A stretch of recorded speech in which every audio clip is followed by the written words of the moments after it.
Bangkok, Thailand, June 3, 2009. Inside the Swiss Hotel Nai Lert Park, a five-star retreat tucked behind palms and quiet courtyards, staff move through their morning routine. It's just after 10 a.m. when a maid, assigned to room 352, knocks for the third time. No answer. The room had been due for service. The guest had checked in days earlier, an American actor, polite, soft-spoken, rarely seen without his worn brown jacket and a small leather notebook. The maid opens the door with her master key. She pauses. The curtains are drawn. A half-empty glass of water sits by the nightstand. The air is heavy, still, almost reverent. Then she sees him. David Carradine. Hollywood's wandering monk. The man who once taught a generation to breathe before they fight. He's suspended near the wardrobe. Silent. Motionless. Within minutes, the room fills with hushed voices, security, management, police. Cameras stay outside the door. Inside, flashbulbs click softly like distant thunder. No sign of struggle. No sign of forced entry.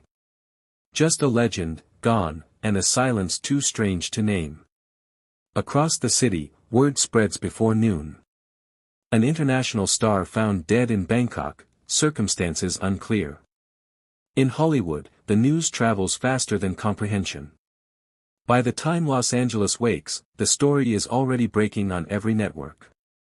David Carradine, age 72, found lifeless in his hotel room while filming a new movie.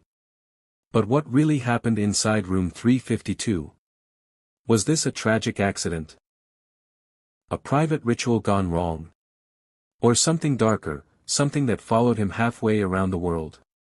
For detectives, the scene is clean, almost too clean. For the family, it makes no sense. And for the millions who grew up watching him, teaching peace, grace, restraint, it feels impossible. Because David Carradine wasn't just another actor. He was Hollywood's philosopher warrior, the man who made calm look cinematic. And yet here he was, far from home, wrapped in questions the world would still be asking years later.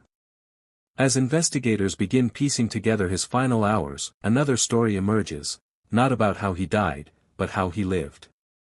A life shaped by genius, rebellion, addiction, love, and the endless search for meaning. This is where our story begins. Long before the Bangkok headlines, before the mystery and the unanswered questions, David Carradine was just a boy born into a legend. December 8, 1936. Hollywood, California. His father, John Carradine, was already one of the most recognizable character actors in American cinema, a tall, eloquent man with a voice like gravel and thunder. He played everything from preachers to madmen, from Shakespeare to Dracula. And young David grew up in the shadow of that voice. Their home wasn't quiet. It was a revolving door of scripts, late-night rehearsals, and visiting artists. The Carradines weren't just a family, they were a dynasty in motion. But with fame came fracture. John's success meant absences, and the household carried an air of controlled chaos, a father chasing perfection, a mother struggling to hold stability, and a boy learning early that love could be as unpredictable as applause. By the time David was 10, his world was already split between art and unrest. He spent his childhood moving from school to school, caught between parents who separated and reunited more times than he could count. Teachers described him as brilliant, but restless. He was creative, deeply sensitive, and sometimes defiant, the kind of child who asked, why, too often, and never accepted simple answers. That curiosity never left him. It became his armor, and later, his undoing. In his teens, David found refuge in drawing, music, and philosophy. He played instruments, wrote poetry, and studied the teachings of Lao Tzu and Confucius, not as fads, but as truths that spoke to something he felt inside. Even before fame, he was searching, not for wealth or status, but for stillness. He wanted to understand the space between action and peace, the breath before motion. He once said in an interview, "I never wanted to be a movie star. I wanted to be a monk with a camera following me. That line, in hindsight, feels like prophecy. His early years were marked by tension, not only between his parents, but within himself. He drifted through the University of California, studied music theory and psychology, and briefly served in the U.S. Army. But structure, any kind of structure, always felt like a cage. He was drawn to the edges, to freedom, to the kind of life where art and identity blur until you can't tell which one is performing the other. By his 20s, David had inherited his father's sharp cheekbones, but not his confidence. Hollywood was still in his bloodline, but he wasn't sure he wanted it. He tried theater, experimental film, even odd jobs in music, yet something was always missing. The industry saw him as John Carradine's son. David wanted to be more than that, or maybe, less. He wanted to be real. And then, as the 1960s cracked open with revolution and counterculture, something in David shifted. He was drawn to the spiritual movements sweeping across America: Buddhism, Taoism, transcendental meditation. He grew his hair, wore loose shirts, and began speaking in parables. He didn't act like a typical Hollywood heir, he acted like a man searching for truth in a city built on illusion. That tension, between illusion and enlightenment, would define him for the rest of his life. It was the light and shadow in everything he touched. As his 20s closed, an unexpected call changed everything. A small television network was developing a show that needed a man who could fight like a warrior but think like a monk. Someone mysterious, grounded, otherworldly. They wanted authenticity. And the name they chose was David Carradine. The show would be called Kung Fu. And it would make him an icon. But also mark the beginning of his most complicated battle. The one between the man he wanted to be, and the image the world refused to let go of. Early 1970s. Hollywood is changing. The studios that once ruled the silver screen are losing their grip, and America's youth is hungry for something different, something spiritual, something quiet, something real. In 1972, a concept lands on a producer's desk at Warner Brothers. A Western, but not like the rest. This time the hero would not draw first. He would breathe first. The show would follow a half-Chinese monk wandering the American frontier, teaching balance and restraint in a violent world. It was called Kung Fu. Many claimed the idea was born from Bruce Lee himself, the martial arts visionary who had pitched a similar concept and been turned away. Hollywood, they said, wasn't ready for an Asian lead. And so, the role went to David Carradine. A man who had never studied formal Kung Fu, yet embodied something the producers could not define: stillness. He wasn't a fighter, he was a presence. He spoke slowly, moved deliberately, and carried the kind of mystery that made audiences lean closer. When Kung Fu premiered, television had never seen anything like it. While westerns glorified vengeance, this show asked for compassion. While other heroes shot, David Carradine listened. He played Kwai Chong Caine, a Shaolin monk traveling through the Old West, searching for his half-brother, teaching peace through the art of discipline. The pacing was meditative, the camera lingered, the philosophy felt ancient and strange, and America fell in love. For 3 seasons, Carradine's calm voice filled living rooms across the country. He became the unlikely face of Zen. Children imitated his poses, adults quoted his lines. His eyes, half closed in thought, became symbols of wisdom in a decade of war and noise. But behind the screen, David felt the contradiction. He was being celebrated as a spiritual teacher, while battling alcohol, insomnia, and a storm of insecurities. Fame came fast, and peace slipped further away. He would later say, "They wanted me to be a saint on screen, but off-screen I was just a man trying not to drown." The role made him a star but also trapped him. Every studio wanted more of the same, more robes, more riddles, more mystique. He tried to resist, diving into independent films, music, even directing, yet Hollywood's image of him was already carved in stone. Still, Kung Fu gave him something he never found before: belonging. For a few short years, the wanderer on screen mirrored the man behind it, both searching for meaning, both haunted by silence. When the series ended in 1975, Carradine walked away, carrying both the gift and the burden of enlightenment. He had become what every artist fears, a symbol too perfect to escape. The world knew him as Cain. But David Carradine was still searching for the man beneath the robe. And as the years rolled on, fame's light would fade, leaving shadows even he couldn't outrun. By the late 70s, the monk had become a myth. David Carradine could walk into any bar in America and people would part as if he were sacred. They'd whisper grasshopper, the word that once meant student, now a brand he could never peel off. But the man who played peace was restless. He lived like a wandering poet, sleeping on friends' couches, scribbling lyrics, drifting from city to city. One night he meditated by candlelight, the next, he drank until the candle went out. He studied Tao Te Ching in the morning, and chased adrenaline by night. The world saw a philosopher. Hollywood saw a fighter. Inside, David felt both, and neither. He spent hours with martial arts masters, learning to move like the character he once only pretended to be. He trained in Tai Chi, sword forms, Qi Gong, not for choreography, but for meaning. He said the discipline kept the madness at bay. Yet every time he returned to Los Angeles, the stillness broke. The parties, the rumors, the failed marriages, all blurred into the same loop of escape. Friends called him a romantic. Others called him lost. Maybe he was both. He believed every soul carried two wolves, one of light, one of shadow. He fed them equally. In interviews he'd speak of enlightenment, quoting Lao Tzu with glassy eyes, then laugh about brawling in parking lots. The journalist would stare, unsure which part was performance. But that was David Carradine, his truth always danced between sincerity and show. His relationships mirrored the same pattern, intense, poetic, then combustible. He loved deeply, but he feared permanence. Each woman became a new horizon, a chance to start over, to find the version of himself that might finally feel peace. None of them could.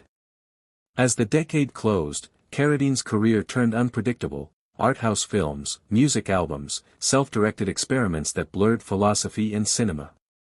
He wasn't chasing stardom anymore. He was chasing the moment between thought and breath, the second before truth disappears. Still, Hollywood never forgets its typecasts. When directors called, it was for more monks, more sages, more mystics. He accepted some, rejected others, always torn between gratitude and rebellion. One friend recalled, he wanted to live like a saint but burn like a rock star. That contradiction became his signature rhythm, a drumbeat that followed him for decades. As the 80s loomed, the light that once crowned him began to dim. New stars rose. New genres bloomed. And the philosopher-fighter who once embodied peace found himself slipping quietly into the margins. But for David Carradine, the margins were never exile, they were freedom. He could disappear, reinvent, and return as someone new. That was his art, and his addiction. Yet freedom has a cost. And for a man forever walking the line between balance and chaos, the next step was always one heartbeat from the edge. By the mid-1980s, the legend of Kung Fu had faded into reruns, but David Carradine's name still carried a strange magic.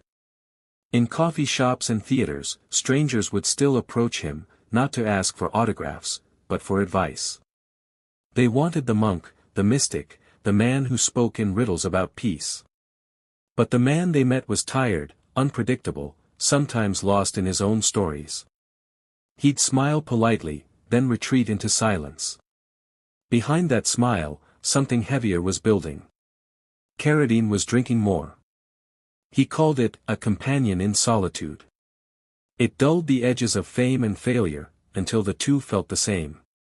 Friends described him as either the calmest man in the room or the storm that destroyed it. He could quote Lao Tzu one moment, then pick a fight the next. That contrast made him fascinating, and frightening.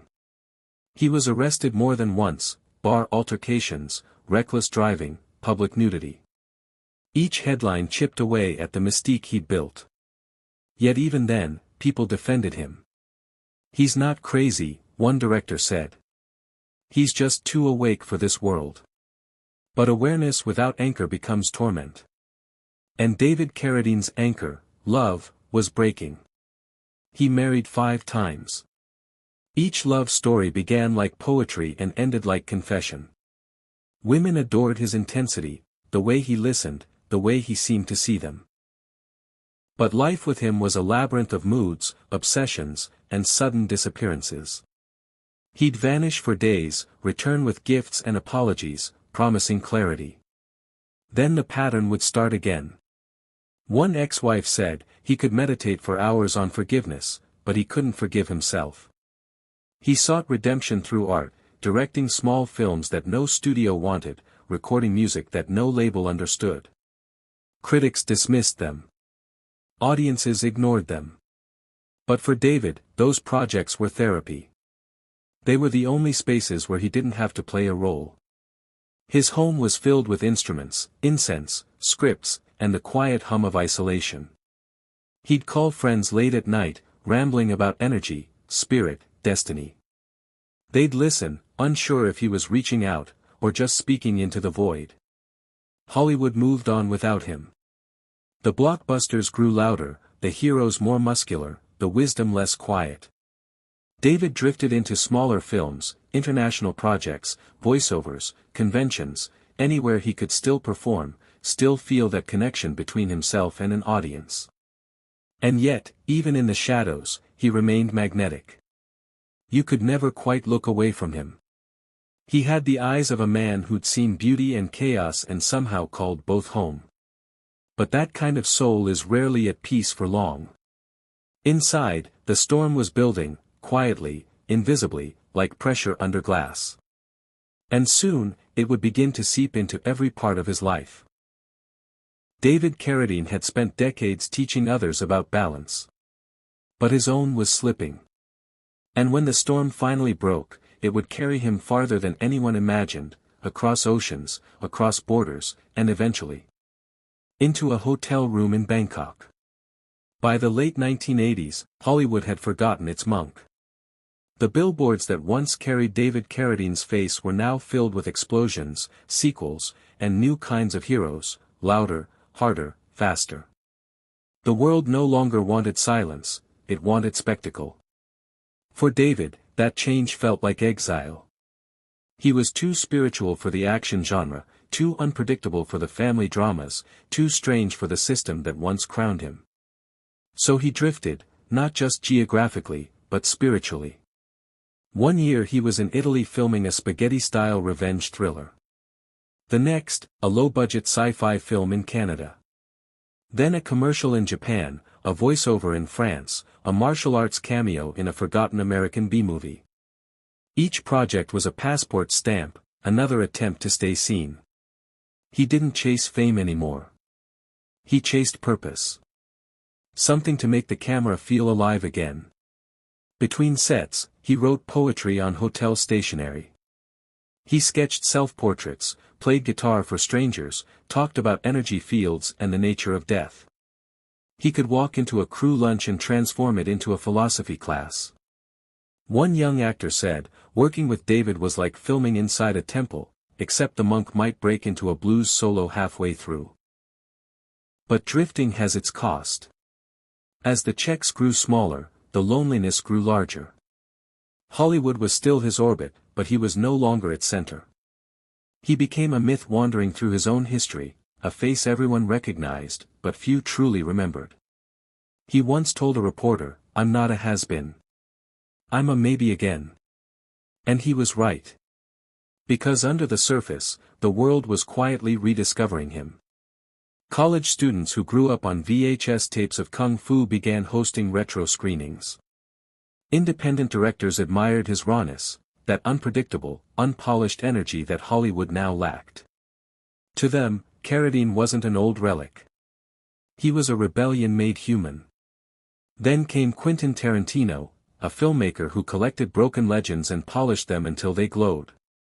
Tarantino grew up idolizing Kung Fu, and when he began shaping Kill Bill, he knew exactly who he wanted as his poetic villain, Bill. That call would change everything. It would bring Carradine back into the center of cinema, but not the way he expected. Because fame, like fire, always comes with smoke.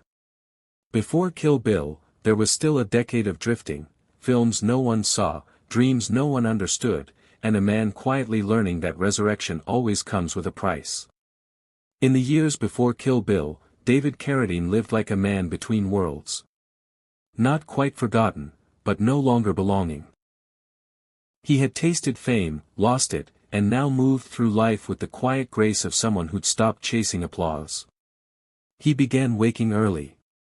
Lighting incense. Writing in notebooks filled with poetry and fragments of dreams. On the first page of one, he wrote, "I am no longer acting. I am simply being." He practiced Tai Chi alone on his porch, his movements slow and precise, a dance between air and memory. Neighbors sometimes watched from across the street, unsure if they were witnessing a performance or a prayer. Music became his new meditation. He'd spend hours with his guitar, strumming blues riffs under the California sun, eyes closed, lost in rhythm. When friends visited, he'd talk less about movies and more about energy, vibration, karma. He told one friend, "Peace isn't silence. It's harmony, when your heart finally matches your body's rhythm." But peace, for David, was never permanent. It came and went like a guest who never stayed long enough.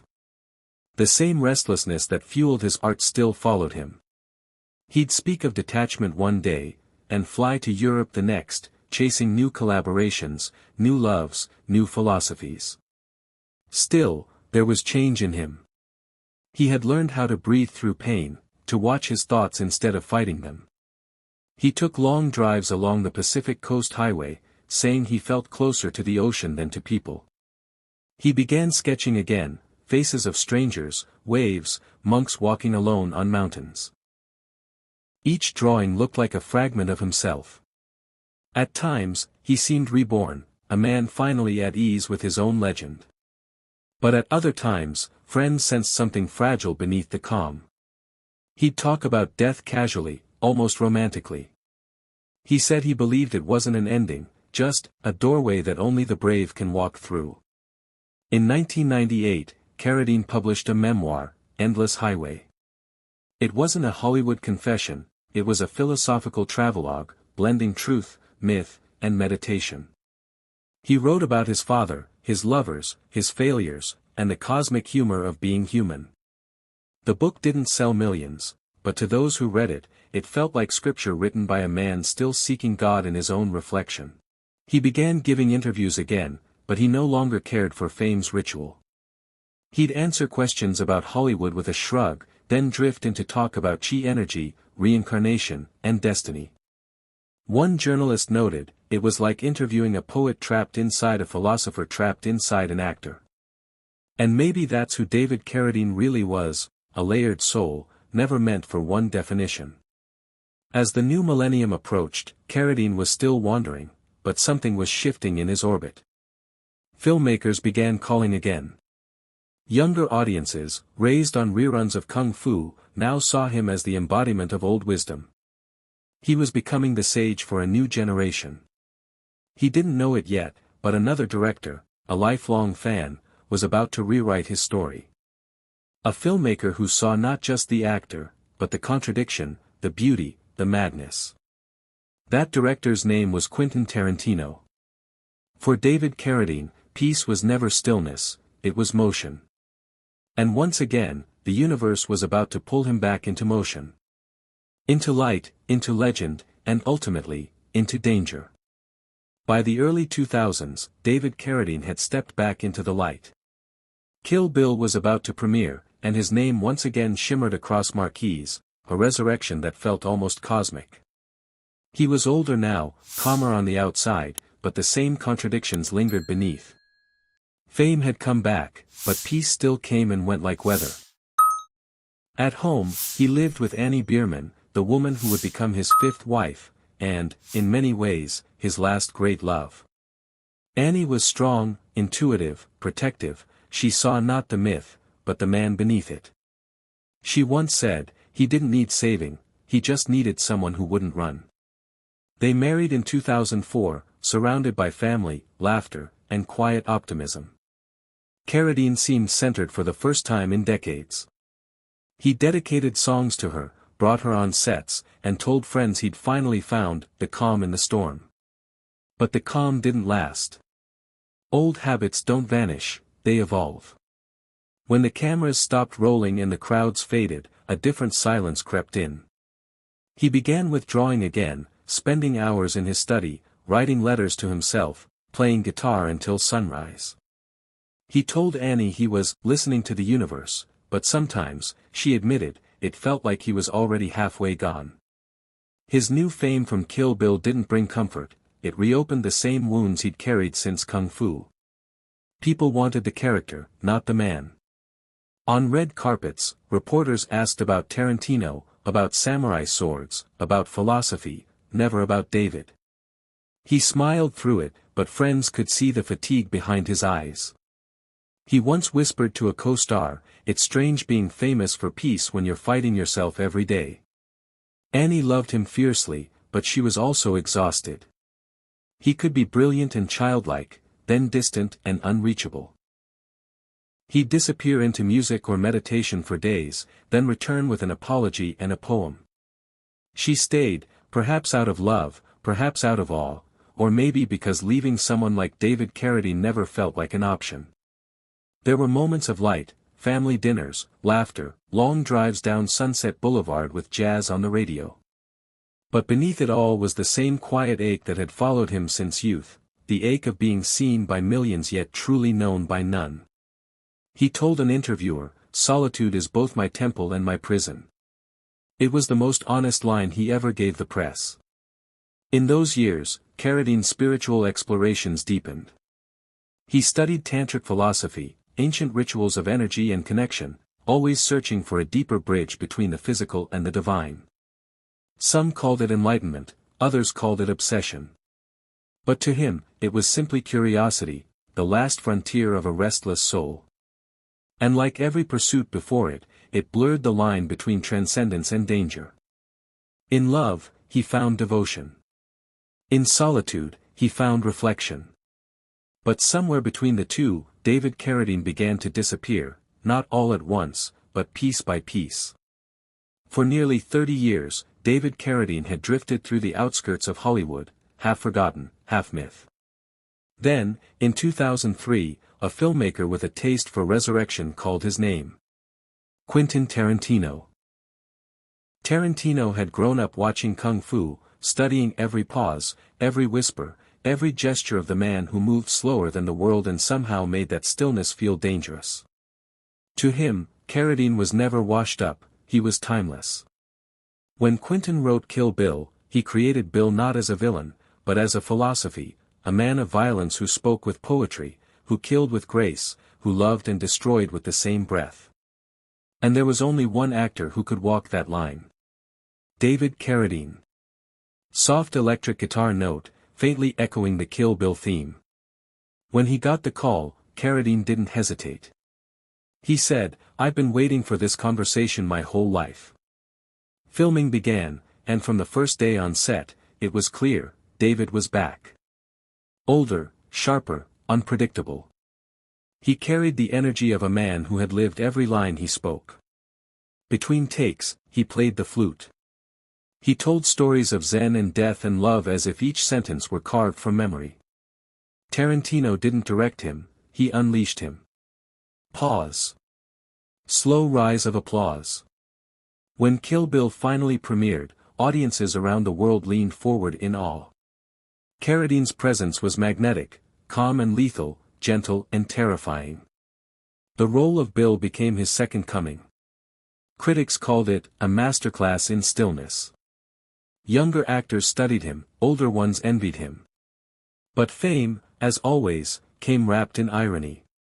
After years of craving acknowledgement, he now found himself overwhelmed by it. He was back in interviews, red carpets, flashing lights, the noise he had once escaped. Journalists wanted to talk about Tarantino, Uma Thurman, the sword fights, not the man who'd survived 3 decades of silence. He smiled through it all, but those close to him saw the cracks. He felt grateful, but also trapped again inside an image. Once he had been the monk who fought. Now, he was the killer who quoted monks.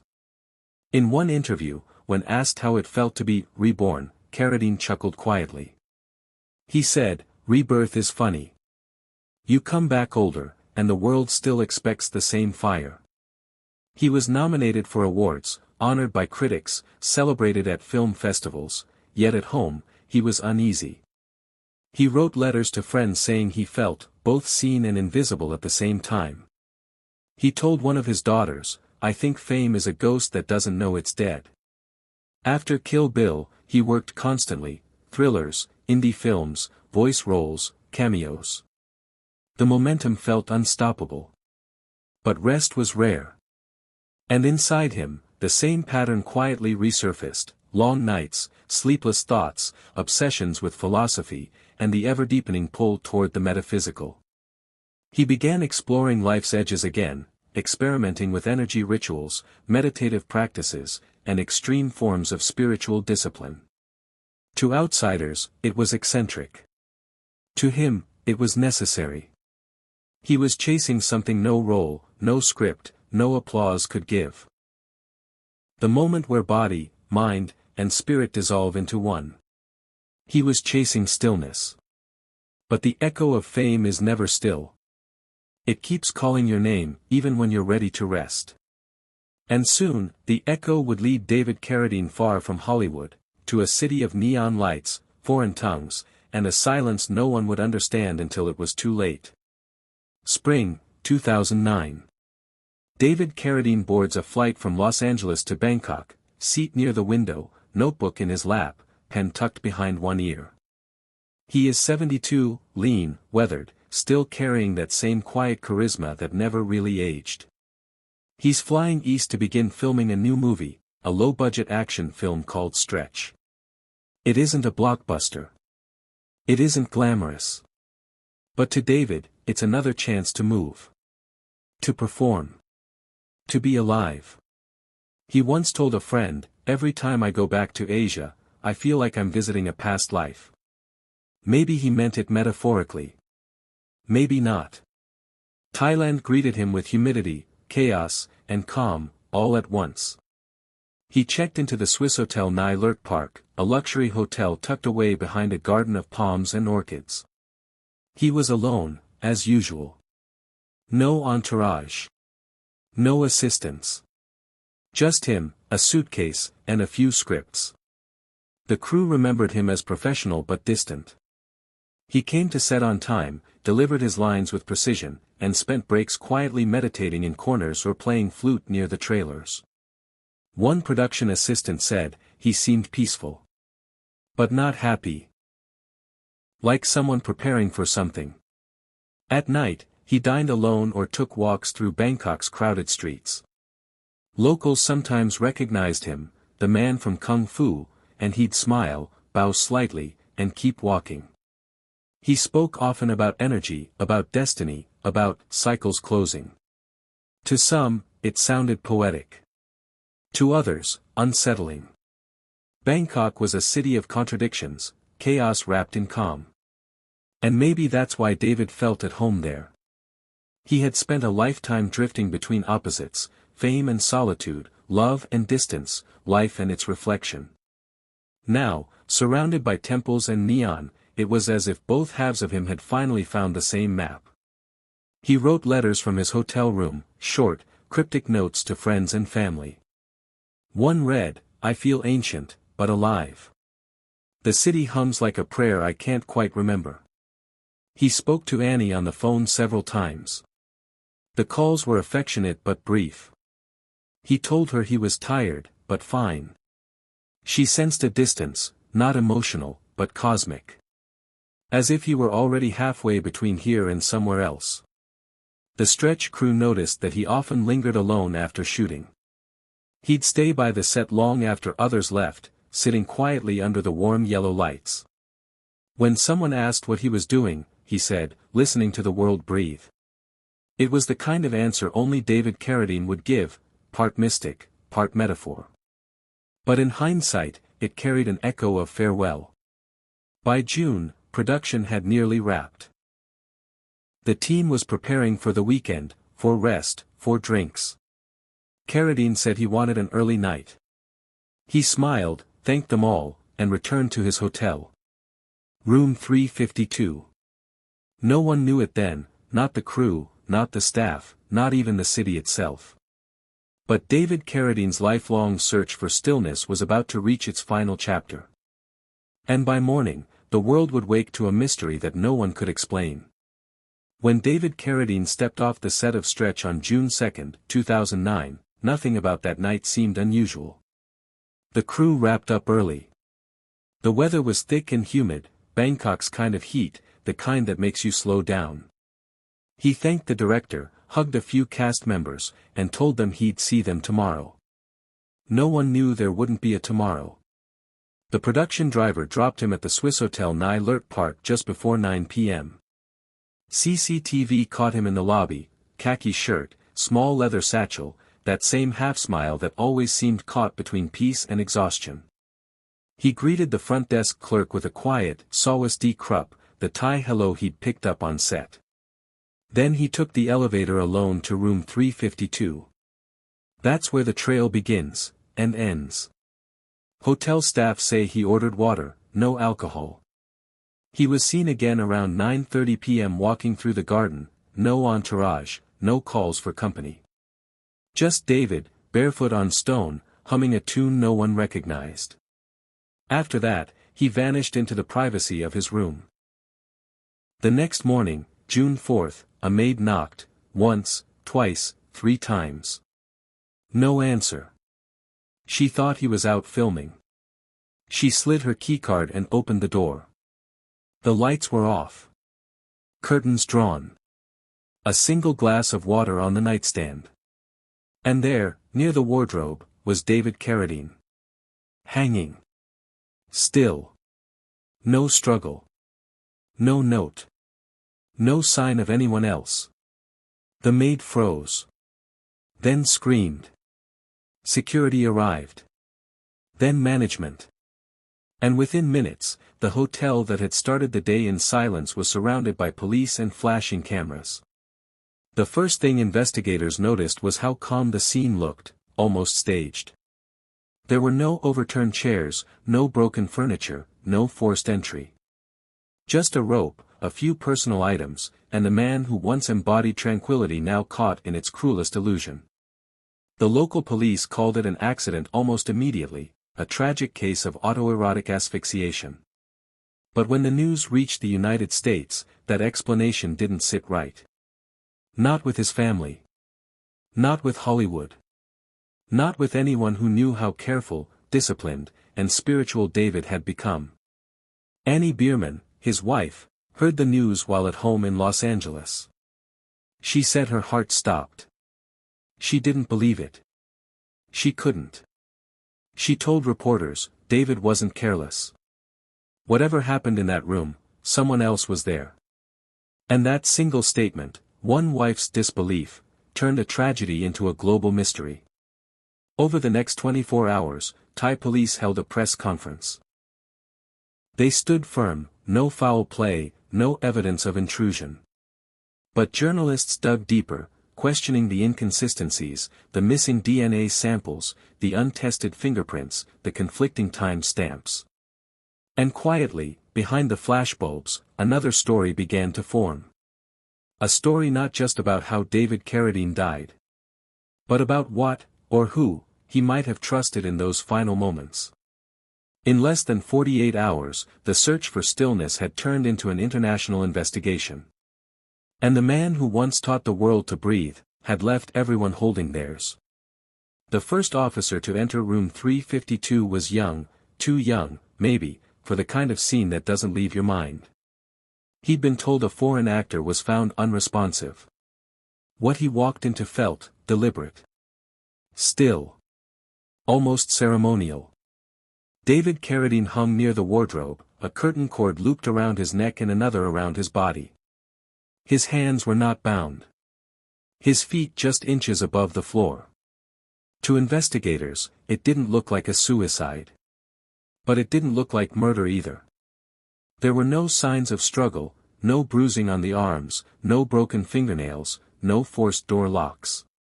His hotel keycard showed no other entry after midnight. The air conditioning was still running.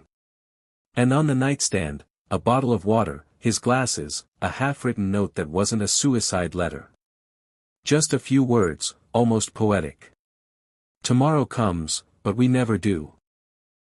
Within an hour, the hotel corridor was swarming with officers, medics, photographers, and a few shaken members of the stretch production team. The coroner arrived just before noon. Carradine's body was carefully lowered, documented, and removed. Outside, the world had already begun to find out. One staff member, trying to reach a manager, had called a friend in the media. By the time the police zipped the body bag, TMZ was on the phone with Los Angeles. And in less than 30 minutes, every newsroom from Bangkok to New York had one headline. Actor David Carradine found dead in Thai hotel. The coverage was instant, and cruel. Speculation filled the air before evidence ever could. Anchors called it bizarre, sexual, shocking. Few waited for facts. And as the world gawked, the investigation stumbled. Thai police ruled the death likely accidental. They mentioned autoerotic asphyxiation, a theory that spread faster than any truth ever could. But behind closed doors, not everyone agreed. Several officers admitted privately that something about the scene felt too perfect. The knots, neatly tied, symmetrical. The positioning, unnatural for a self-inflicted act. And the missing detail no one could explain, his hands. They showed no defensive marks, no friction burns, no attempt to free himself. Annie Bierman, his wife, refused to believe the reports. She told CNN, he would never have done this. Someone staged it. He was murdered. Her voice broke. She said he had enemies, that he'd been fearful, that he'd mentioned strange phone calls before leaving for Thailand. Whether that was paranoia or intuition, no one could say.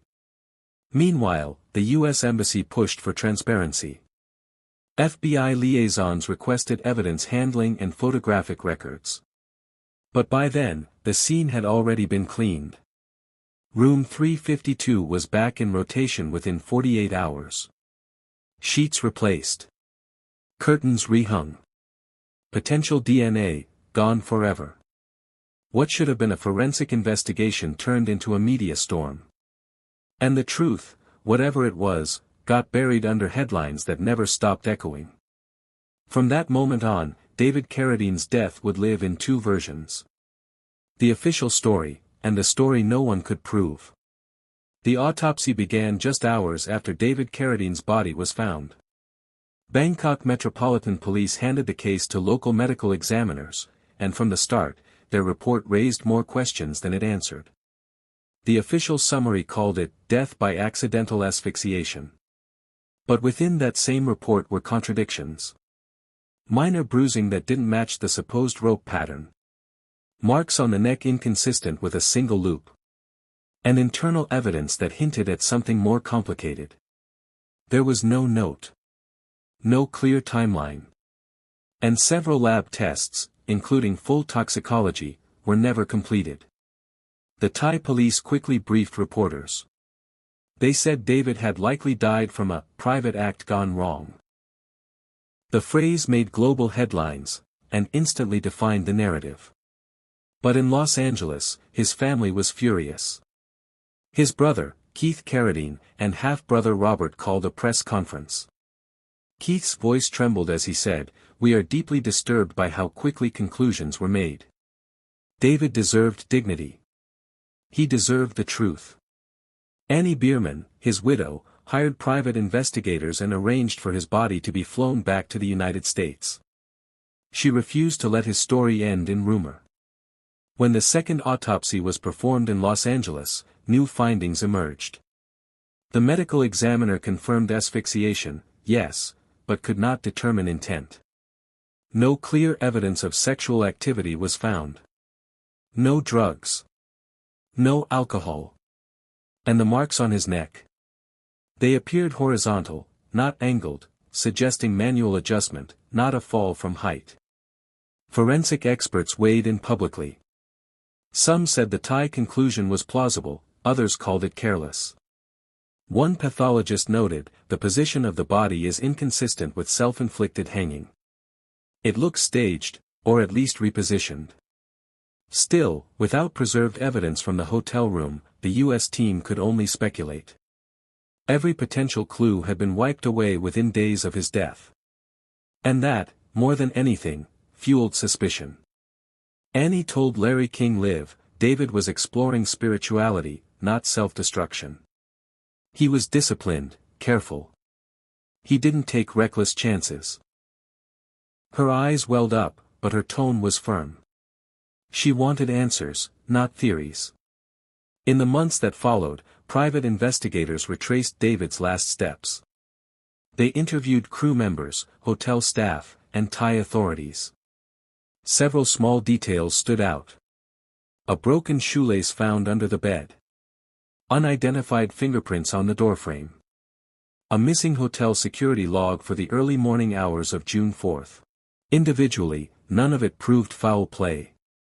Together, it painted a picture of chaos, or cover-up. The Thai police closed their case within 2 weeks. They insisted there was no sign of struggle, no criminal motive, and no evidence of another person. But the family, and millions of fans, were left asking the same question. If this was an accident, why did it feel like a disappearance, not of a person, but of the truth itself? The autopsies gave 2 stories. But neither gave peace. And as months passed, what began as grief turned into a full-blown fight for justice, one that would drag David Carradine's name through every courtroom and every headline for years to come. After 2 autopsies, 3 press conferences, and endless speculation, one truth became clear. No one agreed on how David Carradine really died. Every investigator, every journalist, every fan seemed to choose a side. And each theory, the accidental, the ritualistic, and the criminal, had its believers. But as we'll see, every one of them came with holes you could drive a truck through. This was the official version, the one printed in Thai police reports and repeated across international media.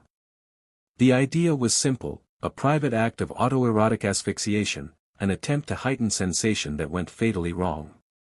On paper, it explained the ropes, the posture, and the lack of struggle.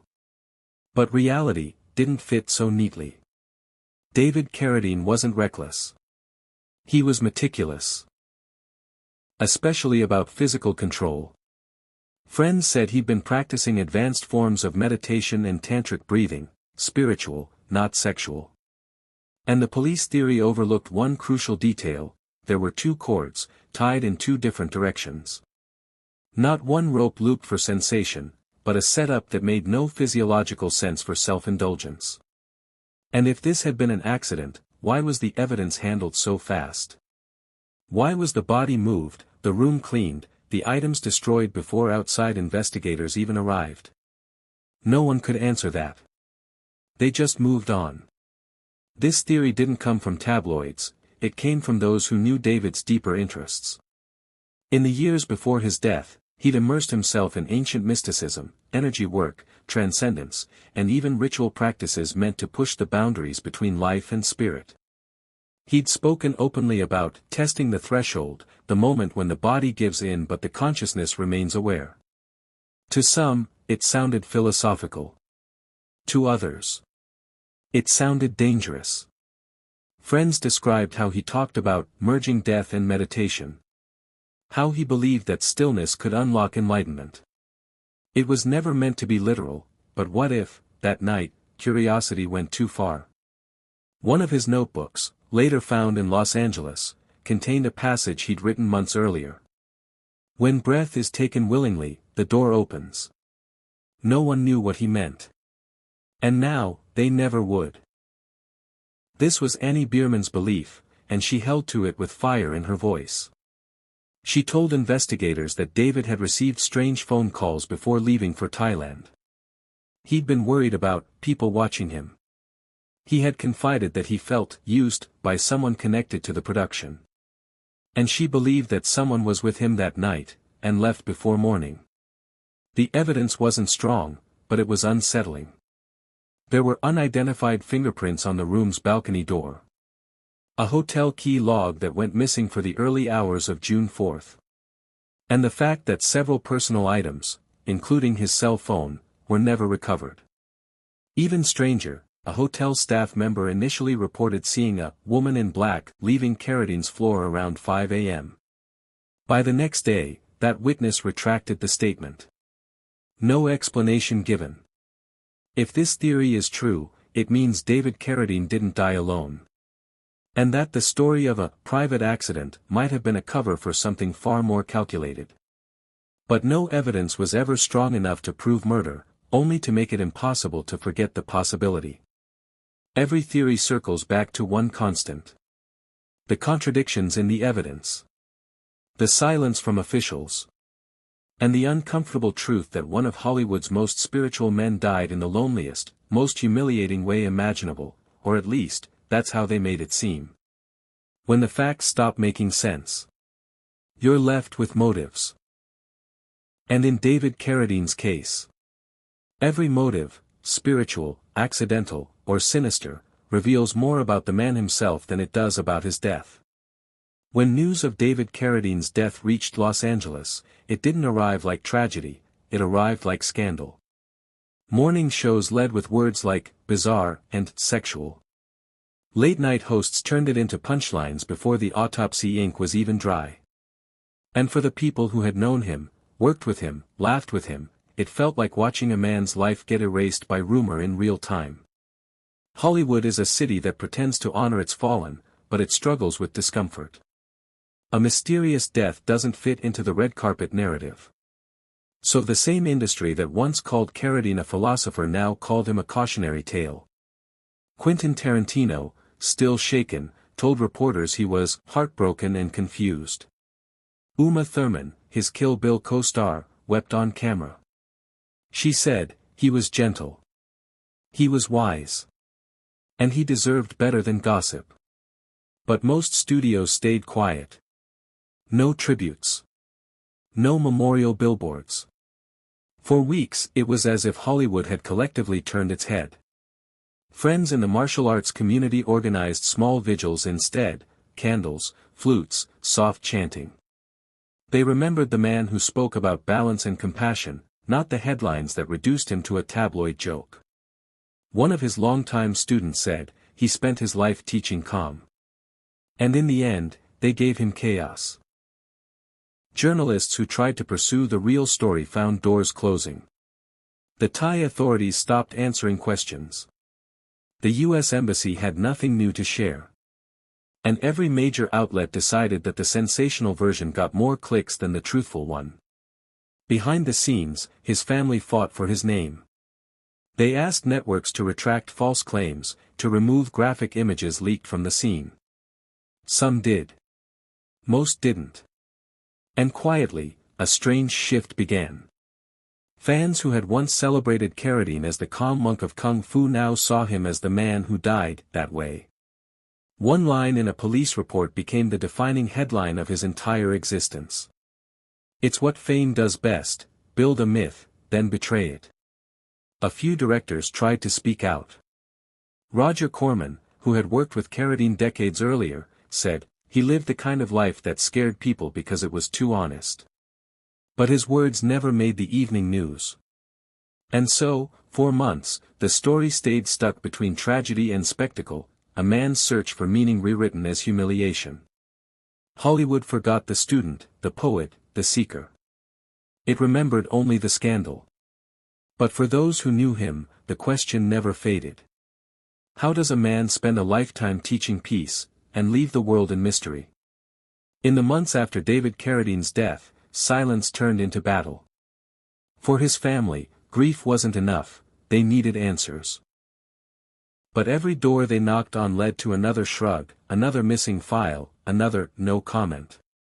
The Thai investigation had closed within 2 weeks. Official cause, accidental asphyxiation. Case status, concluded.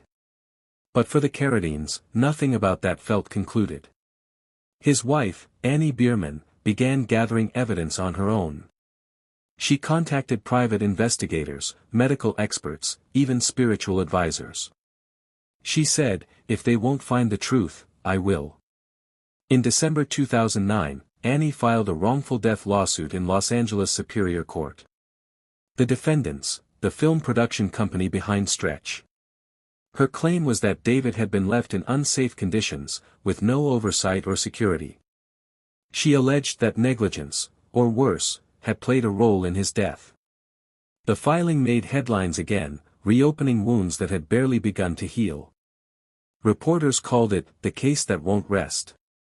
But for Annie, it was never about spectacle. It was about dignity. She told the Associated Press, David wasn't careless. He wasn't some lost man. He was betrayed, by people who should have protected him. The lawsuit unearthed chilling details.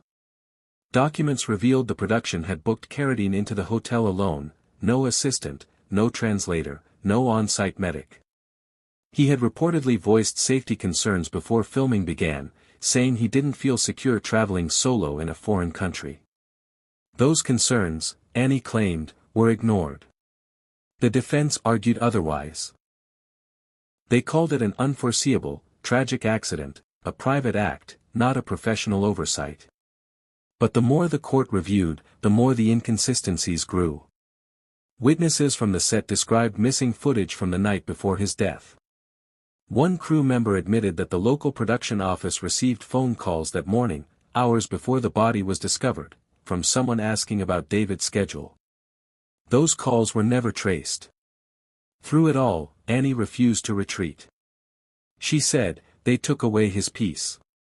They won't take away his memory." But justice is a slow machine, and sometimes, it never starts at all. In 2011, 2 years after his death, the wrongful death lawsuit was quietly settled out of court. No admission of guilt. No official apology. No closure. The terms were confidential, sealed by agreement. Annie said little afterward, just one final statement. "The truth is between God and David now." His family held a private memorial, no cameras, no headlines. Just music, incense, and the sound of his flute playing through a speaker. They laid his ashes in the same California hills where he once practiced Tai Chi at sunrise. For his loved ones, justice never came. But neither did silence. Because when the law stopped asking questions, the mystery began to haunt the people who couldn't stop. Fame is loud when it arrives, and silent when it leaves. For decades, David Carradine lived between both. A man forever caught between the sound of applause and the whisper of his own thoughts. After the lawsuits ended and the headlines vanished, his story didn't stop, it just changed shape. Film students rediscovered Kung Fu, not for its choreography but for its calm. New actors watched Kill Bill and saw a man who moved slower than the world and somehow made that stillness magnetic. In small martial arts schools from Los Angeles to Kyoto, instructors still quote him. Not the scandals. The lines about patience, humility, and energy. The lines that made people pause, and breathe. Annie Bierman keeps his guitars. His daughters still speak of him with equal parts pride and ache. They say he was unpredictable, yes, but also kind, playful, and endlessly curious. One of them once said, "My dad wasn't lost. He was always just exploring. Exploring art. Exploring love. Exploring what it meant to be human in a world that prefers performance." And maybe that's the truest version of his legacy, not the mystery of his death, but the courage of his questions. He asked what most people avoid. What happens when stillness becomes silence? When searching for peace turns into letting go? When the man who teaches calm can't find it for himself? Hollywood moved on, as it always does. But his story never really left. It lingers in the spaces between screens, the moments when we turn off the noise and realize that even legends are fragile.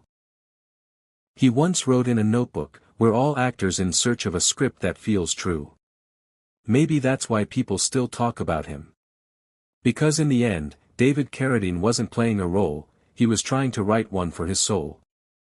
We may never know what happened in that hotel room in Bangkok. But maybe the mystery isn't the point. Maybe the lesson is simpler, that peace isn't found in how we die, but in how honestly we live before the curtain falls. If you've made it this far, thank you for staying. Stories like this aren't just about mystery, they're about people. And David Carradine's story reminds us that behind every headline, there's a human being who once laughed, loved, and tried to make sense of a world that moves too fast to understand them. He wasn't perfect, none of us are. But he lived with a kind of raw honesty that's rare now. Maybe that's why his death still hurts, because it feels like we lost one of the few who dared to ask why. What do you think really happened that night in Bangkok? Do you believe it was an accident, a ritual, or something darker? Let me know your thoughts down below, I read every single one of them. If you found this story meaningful, take a moment to like this video. It helps us reach more people who care about truth over spectacle. And if you haven't already, subscribe for more deep, human true crime stories told with the respect they deserve. Because here, we don't chase shock, we chase understanding. Until next time. Breathe, stay curious, and never forget. Every mystery begins and ends with the human heart.